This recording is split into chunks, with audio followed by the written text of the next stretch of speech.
Deliberato e finanziato il progetto per il recupero e la valorizzazione dell'Arco di Calafato ad Agrigento nel prezioso portale della fine del Quattrocento che si trova in via Oblati nel cuore del centro storico cittadino.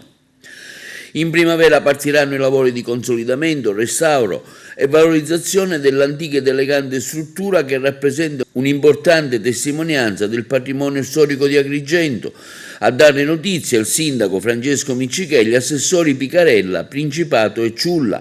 In merito abbiamo sentito anche l'assessore ai beni culturali della regione siciliana, Samonà. Sì, è un progetto del Comune di Agrigento, ha avuto il parere favorevole della Soprintendenza dei beni culturali e ambientali della città ed è un luogo unico, l'arco quattrocentesco nel cuore del centro storico girgentano che ritornerà a vivere grazie a un intervento di restauro che partirà in primavera e che ha ottenuto appunto tutti i pareri favorevoli.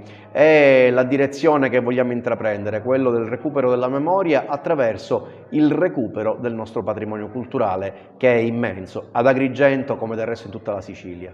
Perché anche il turismo, la ripresa, lo sviluppo passano dal turismo.